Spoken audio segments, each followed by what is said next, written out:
Hello, everyone, and welcome to today's webinar on simplifying EV installation. I'm, excited to be joined by Damian Carnes from Terra Energy Services and Curtis Rogers from Amteck today. I'm Zach Parker, social media and content coordinator here at ACDI, and I'm going to be serving as moderator for this discussion. Obviously, it's an exciting time in the world of EVs right now. Adoption is exploding everywhere, and rebates and incentives abound. And EV charging stations really do represent the next generation of infrastructure. And I think there's a lot of excitement around it, but also there's obviously a lot of questions with something new like this, something that is foreign to a lot of people, but exciting nonetheless. So that's for the purpose of this webinar today. We're going to be hopefully answering some of those questions you may have or may not have even know that you would have had. And so we're excited to share some of that with you today. But before we do, I'd like to give Damian and Curtis an opportunity to introduce themselves and tell a little bit about their organizations. So Damian, why don't you take it away for us real quick? Sure thing. So Damian Cairns from Terra, which is a division of ACDI. ACDI has been providing solutions to our channel for the past 30 years. So Terra is just one of our newest solutions that we are taking to the channel and having a lot of early success with. Awesome. Curtis? Hey, I'm Curtis Rogers. I'm sitting in Lexington, Kentucky right now, and I am from Amteck. We're one of the nation's largest design build electrical contractors. Do work all over the country, a very tiny bit out of the country. But we've been around for about almost 50 years now, doing, again, large design build projects. And we are getting into and have been doing the EV stations installation for a couple of years now, across the country, working with different partners and finding solutions for all of our clients out there. Awesome. Well, thanks a lot for being here, both of you. We certainly appreciate the time, and we'd like to use it wisely. So let's go ahead and dive into it. Damian, before we get to installation and simplifying that and understanding that a little bit more, can you help us maybe understand a little bit of the why? Like, why are businesses or organizations determining that hosting EV charging stations would be a good thing for them? So there's really a number of different reasons. First of all, level 2 chargers can literally go anywhere as far as different industries or verticals or site hosts go. There are certainly some industries that are quick to adopt or have been quick to adopt EV chargers, and they're led by this bleeding edge, right? This group of people who are proactively, they see the future and are going 100 miles an hour at it, right? Yeah. So we've got early adopters that are really driving the rest of the masses, right? The reactive masses. Some examples would be multifamily housing, right? What to this point has been a nice to have has quickly turned to a need to have amenity for residents, right? Hotels are another early adopter of EV chargers. You've got two hotels next to each other. One has chargers and the other one doesn't. That's a clear advantage. So those early adopters are forcing the hand of everyone else to get into the game because it's coming. So mainly at this point, it's an amenity, but there's also sustainability initiatives for some companies that are installing. And there's also mandates. Take car dealers. Ford in particular are mandating that their dealers install EV chargers. So there's a bunch of different reasons and different stages that people are going through, but those are the main reasons. Yeah. Curtis, this may be a better question for you, but obviously we're going to be talking about installation today. And you know, to those on the outside looking in, it's obviously safe to assume that there's going to be some type of professional element that comes to the installation process. But I will say, you know, before we hopped on this webinar, I was on Amazon and, you know, found multiple chargers that I could buy from Amazon, and obviously they would just come shipped to my house and I'd be on my own. You know, when we talk about installation, is it something that I can do on my own, or does that vary depending on the type of charger? Yeah, so that's a great question. So absolutely, it does vary by the charger. So Amazon, sure, I can go get a level 1 charger at Amazon right now, plug it into. Actually, the house that I bought had a level 1 charger, and it was just plugged into the back porch, and there was a cord wrapped all the way around the house into the driveway. And I was like, what is going on here? So yeah, you can do that. Now it's not going to charge your car very, very quickly. If you're talking about just a minimum amount of miles on an overnight charge. On the other hand, level 2 chargers are going to require a little more infrastructure, generally require digging, require permitting. Sometimes they'll require design depending on where you are. And level 3 chargers, it really just steps up, exponentially as you move up. They're even harder to install. They're heavier, they're bigger. Usually it's going to require an upgrade in electrical service, higher voltage, amperage. So I'll actually give a great example. So not that long ago here in a town near us, we had somebody called us out there. We said, hey, let us come install this. We gave him a quote. He said, no, this is too expensive. I'm going to have somebody else to do it. Well, we are also the O&M partner for the manufacturer of charger that they installed. So then they called us out there to go verify the installation. And the guy had a 60 amp circuit on a 3-pole 30 amp breaker, which is against every code in the world. Is a kind of a hazard, and we had to fail it because we were working for the charger brand at that point. So all that to say is, you really need to be looking to, if you don't have an trusted electrical company already, you need to be looking to people who are already in that space, have been in this space, who have things like EV-ITP, which is a certification that is a nationally recognized certification for EV chargers. So it all depends. And I'll throw one more thing out there. I tend to ramble. We have a charger in our parking lot of our office, and there's going to be a lot of customers who think, well, I can add this to my parking lot of my dentist office or whatever. Let's say you go do it, you throw a charger out there, it's not a very good one. Maybe your brother-in-law moonlights as an electrician, he installs it, it doesn't work that Sure. well. Well, before you know it, you're getting bad reviews on your company as a whole because, hey, I tried to pull into this dentist office and charge my car, and it didn't work. 1 star for this dentist office on Google reviews. And we've had issues like that too, where if the charger's not working well, then all of a sudden your business is getting a bad review. So you're really better off just finding somebody. If you don't have somebody that you trust already, really doing your due diligence on finding your electricians. Sure. Yeah, Zach, I'd like to, Curtis mentioned something there, EV-ITP, which stands for Electric Vehicle Infrastructure Training Program.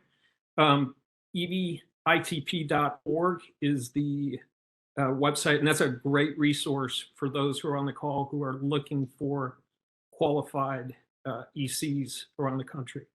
Great resource. And I'll add to that too, a lot of individual charger brands, you can reach out to those people as well, and they'll tell you, hey, X person or X entity they've done our training, they've done the steps that we've deemed necessary for them to install a charger. So yeah, just ask those kind of questions. Hey, have you done this before? Are you EV-ITP certified? Have you ever installed this brand before? If so, have you done training for this brand? There's those kind of questions that you can ask that'll help solve some of those problems. Absolutely. So looking at this almost narratively, right? Like at this point, we've gone through the why and we've got our reasons for launching EV chargers. Now I'm hooked up with an electrical contractor, whether it's somebody I already knew or, I'm going through this EV-ITP and I find somebody. Now we're moving on to installation, and, something that we hear a lot with installation is a site survey.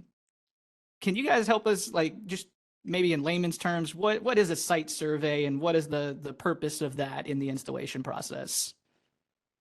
Yeah, I'll divert to Curtis because he does them every day. Yeah, absolutely. So really, and one of the most common questions you get is how much is this going to cost me? And I would love to be able to tell you how much this is going to cost you. But the reality is there are a bunch of variables, and that's where the site survey comes in. You can do stuff with Google Earth and all the different mapping that we have. You can do a lot. It's still better to physically be on site. Another example, a town nearby, it was a Ford dealership, and you could see the poles, you could see some lines, you could kind of see shadows. Hey, this looks like a overhead line on the Google Earth. You get there and they didn't actually have 480 volt power at their building. Now, I wouldn't have known that had I not gone to the site. So you really have to do things like look and see how far are you away from the utility. What is blocking any possible routes for underground or even overhead charger runs? Are there any access issues? How hard is it going to, level 3 chargers are big. Can I physically get them off a truck and put them somewhere? Level 2 chargers. Another great example, I went to a business and we pulled like the plats basically of who owns what, and the business found out that they didn't own their parking lot. And they were getting ready to install chargers. They had holes dug, and they didn't own that parking lot. There was a really weird property line. So things like that you would never know just by looking. I can't say, hey, 60 amp circuit, 100 feet, therefore it's X amount of dollars. There's just a bunch of variables. There's ADA access, Americans with Disability Act access that you have to think of. Is there enough physical space for me to make this spot wider so somebody who has access issues can reach this charger? There's just a lot of different variables that you need to look at. And again, you can do some of that by looking online, but really you need to be doing in-person checks, see where the panels are, talking with the installer and with the customer. Did that cover everything? Is there anything you want to add to that? No, I think that's good. I just wanted to add, as far as the site survey goes, when you're for our partners, that is, when you're working with ECs, it's important. The site survey is necessary to get a complete picture of what the total cost is going to be, but you got to be careful of calling ECs out just to go and do site surveys all day. They're busy. It's got to be a legit opportunity, to call out an EC and have them spend time. So we've actually had partners who, just to vet how good the opportunity is, how serious the customer is, they charge a nominal fee for that site survey, which they can then pass on to the EC. And then if the customer moves forward, goes through with the project, they take that fee off the back end. So it's kind of hey, is this a real, opportunity, or is this person just being nice and saying, yeah, I'll take a site survey? So be respectful of the EC's time, because if they've gone and done 100 site surveys and none of them move forward, it gets a little tricky. So Sure. Yeah, that's a good point. I'll point out too, the starting with a phone call is always pretty useful, whether it's to Terra or to your electrical contractor. Hey, this is what we're trying to do. Does this make sense? I had a person who told me that they wanted to put a level 3 in their office. I was like, well, tell me about that. And they said, well, we have 2 accountants that have Teslas. I was like, well, I don't know about your accountants, but our accountants usually stay in the office for like 8 to 10 hours a day. Like, yeah, ours do too. It's like, well, then you don't need a level 3. Like, let's rethink that. So just having some of those conversations even before you go out to the site, so we can help understand what the person or what the business is trying to achieve. It's really important. Yeah, absolutely. Curtis, you mentioned there talking about the different levels, and we touched on this a little bit earlier when we were talking about home chargers and, those that are available through Amazon and e-commerce sites such as that. How, if at all, does the installation process differ for a level 2 versus a fast charger or any other types? Yeah, so I think the biggest thing is just sheer size. So a level 2, you're looking between 40 and I think ChargePoint. There's several that have 100 amp now. So you're looking between 40 and 100 amp feed. You're talking about conduit that is as big around as that, that you're going to feed this with. So for people who don't know electrical contracting, a level 3 charger, you're talking about large wire, talking about feeds that are bigger than what feeds your house at home, much bigger. You're talking about significant excavation. You're talking about having equipment on site to load and unload. I guess as a point of reference, these pictures behind me, actually right here, those are level 2 chargers. Those are much smaller. A level 3 charger is, you know, I can pick these up, these ones on these posts in the picture behind me by myself. A level 3 charger, I would have to have some type of equipment, thousands of pounds. Yeah. So it's just much, much larger, much more difficult, requires more people. Still can be done by electricians who know what they're doing. It's just a heavy duty task. Curtis, you Go really ahead. have to involve the electric company when you go to a level 3 too, right? Which is Yeah, another layer. so the vast majority of businesses are going to have the spare capacity on their existing panel to add a level 2 charger. Maybe not 2, 3, 4, 5 of those chargers, but one. Most people have that spare capacity. Not too many people are going to have the spare capacity at their business to add a level 3 charger. Depends on the size. There are some smaller ones, but the big fast chargers, you know, most businesses don't just have 3, 4, 500 amps of spare capacity. So yes, then you're talking about working with the utility company and bringing in new service entrances, upgrading the service for your entire building, or pulling a separate service just for electric vehicle charging. So it can be, it gets expensive pretty quickly when we're talking about adding level 3s. Yeah. You know, and Damien, just to kind of follow up on that, you know, Curtis was talking earlier about the example of, you know, a business that was talking about wanting to install a DC fast charger for their accountants that drive Teslas. You know, that process, how does you know, someone, or you know, rather a business or an organization determine, is level 2 right for me? Would we be better off with a fast charger? What's that process look like when deciding which one's better for me? Yeah, so we're really focused on the level 2 for our partners because Mhm. those are going to be ubiquitous, right? To Curtis's point, most sites you're going to be able to work with the existing infrastructure, right, and do that pretty easily. Um, you know, a lot of people hear fast charger and they want that because it's the fastest, but then Sure. you tell them, you know, what goes into that, including cost, and they come off that pretty quickly because, you know, most charging can be done over time. Now, the exception to that, or a couple of exceptions, are, you know, along major highways and thoroughfares, right, Yep. where people are traveling longer distances, they want to get off, charge quickly, get back on, because time is, you know, an issue. So DC fast chargers are a great fit there. You may also have fit for DC fast chargers in a fleet scenario, Hmm. right, where you've got you know, a good rule of thumb is the 90-10 rule, right? If you've got a fleet, you probably are going to be okay with 90% level 2s and 10% DC fast chargers, or maybe it's a 2080, but that's another example of where DC fast chargers come into play and are valid, right? Yeah. We sell level 2s and DC fast chargers, but we make sure we vet the opportunity to make sure it's a good fit for the customer and not just the fastest and greatest. Yeah. And by the way, I don't think if Go ahead. if those fast chargers were for the accountants, they probably would have seen the numbers and backed off that anyway. Right, absolutely.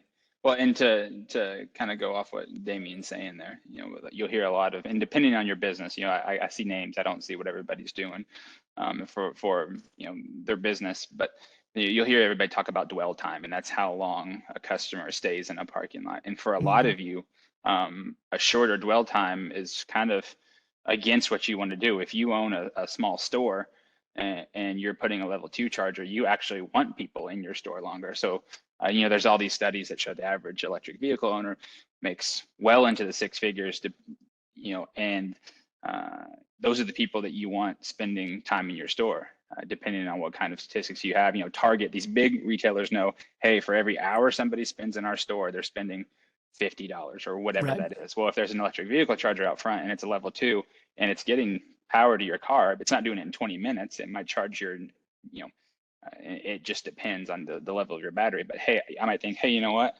I can stay here for another 30 minutes. Let me go see what they've got in the sporting goods section, Right. and just let my car get a charge, and then I've just spent $300 at Target, which happens sometimes. Yep. Definitely easy to do. Damien, you were talking a little bit there about fleet environments, and obviously there's, especially as adoption continues to rise, there's going to be different environments that have electric vehicles and obviously have EV charging stations. And so, again, as we talk about installation and trying to simplify that as much as possible, does the process differ at all when it comes to putting a charging station for a residential environment or, a fleet environment or other types of environments where these might be? The overarching concept is the same, Mhm. regardless of what you're putting where. Cost is going to be a big part of that, and logistics drive the cost, really, right? How far Sure. is the charger from the source, the power source, right? Conduit. Are we cutting concrete? Distance, that sort of thing. So, the installations of each type does Mhm. vary. Mhm. And to Curtis's earlier points, the higher you go in those levels, the more expensive and tricky it gets. But the overarching thing is cost, and that's driven by logistics. And Curtis, you may be able to shed a little bit more light on that. But from No, my I mean, perspective, I think you've got it covered. So, there's never a situation I can imagine in which somebody would install a level 3 in a residential. Like Sure. I don't even know where you could get that power in my neighborhood. That'd be cost prohibitive, and it goes both ways. There's going to be zero scenarios in which a fleet installs a level 1 charger, unless you're using that vehicle once every 7 days. Yeah. So it really does just depend on use. Again, the picture behind me, that's an Amazon delivery parking lot. Their vehicles are in and out of there all the time. Those are a bunch of fairly low powered level 2 chargers, but it gets the job done because they're not driving very far, Right. and they're keeping them there overnight. So yeah, it's again one of those things where just the site visit, having those conversations.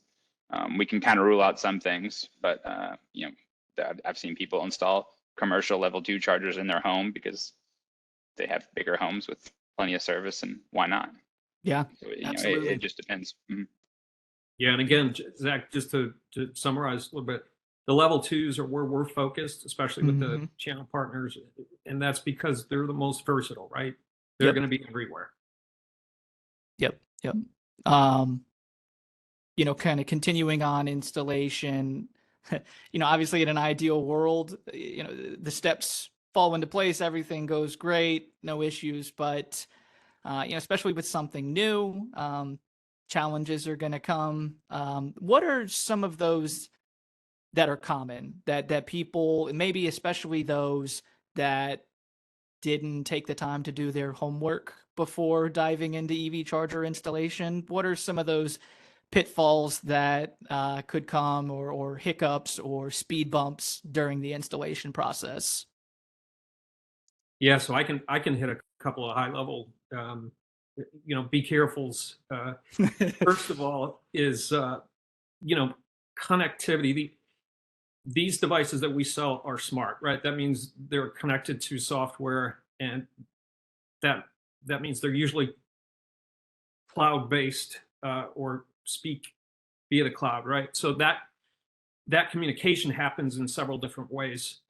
It can be hardwired. It can work through Wi-Fi or cellular data, right? Over cellular. One of the pitfalls is if you're going to put a charger in a parking garage or some place that doesn't have great cell coverage, and your device is communicating via cell, Yeah. that's a big hey, be careful. Hmm. The other thing is, we talk to a lot of people, and some people want chargers, but they don't own the property or building that they work out of, right? So you got to be careful that you're going through the proper steps before saying, yeah, we want to install chargers. Now, the good news is anyone that I've ever talked to has approached their landlord or management company, whoever owns the building, and has requested that they be installed. And most of the time, the owners, managers are amenable because it's technically an upgrade to the building, right? It's improving, that location. Yeah, amenities, as you said earlier. Yeah, definitely. So those are just a couple of quick, gotchas or things to think about prior to installing. Sure. I'm sure Curtis has got a ton more. Yeah, I can think of a couple. To me, the word you hear a lot is, and you'll see it in the literature quite a bit, is just future proofing. If you think you're going to add one charger, well, one, if it's a 60 amp charger, which requires a certain size wire and a certain size conduit, make everything bigger. Make a larger conduit. Don't make the wire bigger because that's actually against the electrical code. But make a bigger conduit. So hey, if I want to come in here, because somebody even asked this question in the chat, is do we see where DC chargers are going to be faster than an hour to charge? They already are faster. But so level 2s are getting faster and faster and faster as well. So let's say you invest a bunch of money in a 60 amp level 2. Well, Terra might tell you, hey, tomorrow they're coming out with a 100 amp level 2. So instead of digging up your parking lot again, well, we made that conduit bigger than it needs to be. So now we can pull that larger wire through there. And then it's just a matter of pulling a new wire and setting a new charger. Same thing with number of conduits. I would say this, even if you're not thinking about electric vehicle chargers right now, if you're building a parking lot or a new facility, put conduits in the ground now, because you're much better off. You can for $1,000 in PVC from Lowe's and some trenching, you can have a stub up in a section of your parking lot to where you might want to do it later. And then you're not digging up concrete, replacing concrete, disrupting your daily business to where everybody's mad because they can't get to your facility because there's a big trench right through the middle of the parking lot. Just thinking about those things, because it's almost always the case. We added the charger out front in our parking lot, and before you know it, I'm getting emails about, hey, the charger is full and I can't get in, so we got to add another one. So just thinking ahead, future proofing. New models are faster and better, and just kind of get with your contractors and design people to think through some of those things. Yeah, absolutely. We're going to be wrapping up here shortly, but before we do, I kind of had one more question. I know we've said a lot of, it depends, and a lot of things will depending, obviously based on what type of charger I'm getting, where it's going, all those sorts of variables. But for the sake of this question, let's see if we can, I'm curious to know how long, right? Time-wise, not money, but like if I decide today I want 4 level 2s at my business, is it possible that I have those installed in a month? Less? More? What's the timeline look like as far as installing these?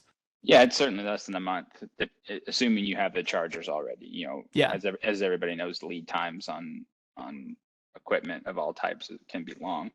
Sure. But even that, Terra will be able to tell you, hey, there's this model and this model. X model has a 4-week lead time. Y model has a 1-week lead time. So you get with your reps and your contractors and things like that. But the actual installation, if you wanted to put 4 level 2 chargers a relatively short distance from your building, yeah, definitely less than a month. A couple guys can do that in a week or two, Awesome. if not sooner. There'll be concrete. It'll depend on, if you're in the grass, it's even quicker. If you're cutting up concrete, it might take a little bit longer. But yeah, certainly within a month. Awesome. Guys, before we wrap up, is there anything that we didn't touch on that you'd like to hit, that, maybe, or something that we did that maybe you'd like to shed a little more light on? We still have a little bit of time here. No, I just want to make sure that everyone knows that Terra's put together a playbook, right? Kind of like I want to say a cheat sheet, but what you need to know when working with ECs such as Amteck. We've got some checklists, some links to some great resources, online resources. We will be making that available after this webinar wraps up. So everyone have a look out for that. It'd be a great That's right. supplemental piece to go along with this. That's right. As Damien said, that'll come directly to your inbox along with a recording of this webinar for a resource for you to use to, go back and review as you hopefully, pursue the EV revolution along with us. Yeah, and I would say that if you all in the audience have specific topics, for other webinars, we'd love to hear from you and do those for you as well. We want to be as helpful as we can to everyone out there. It's Definitely. getting crazy. Yeah, absolutely. Definitely. I will say I saw in the chat somebody asked about who responds in the event of warranty issues. Us at Amteck, we have a nationwide footprint. We do. Whether that's through we have partnerships with charger brands, but we also have service teams to where if you say, hey, my charger isn't working, we have a pretty large service team who comes out and says, hey, we can get that fixed. And that is definitely something you want to talk to your electrical contractor about. You want to make sure that they're still going to exist in a week, a month, a year down the line. So if something happens, and it does, just like any piece of equipment, something will go wrong, that they can come out and service that equipment quickly. Yeah, that's an important part of what we're trying to do at Terra as well. I mean, we want our partners to be quarterbacking, those situations for their customers. Their customers are used to that sort of service from them, on whatever other solutions they buy from them. So we want to keep that, that cadence going with EV chargers as well, because it's a big black eye in the market right now is upkeep and maintenance of these things. They may be out there, but if they're not working, they're doing us no good. And again, that's when you get in a situation to where somebody's giving your dentist office a bad review because you decided to be a kind person and offer EV charging at your business, and all of a sudden it's not working, and then you find. So yeah, you definitely want to ask those questions up front. But people like Terra, Amteck, we're very well equipped to service those needs when things go wrong. Definitely. Well, thank you everybody for joining us. Damien, Curtis, thank you again for your time. As we said earlier, it's still a work day, so I don't want to take up too much of anybody's time, but anything we didn't get to, any additional questions you may have, please connect with us on LinkedIn. We'd love to hear from you and answer any additional questions you may have, or just continue chatting about EVs. So thank you all for joining us, and we look forward to sharing more with you coming soon. Thank you, guys. Thanks. Thanks, everyone. Thanks, Zach.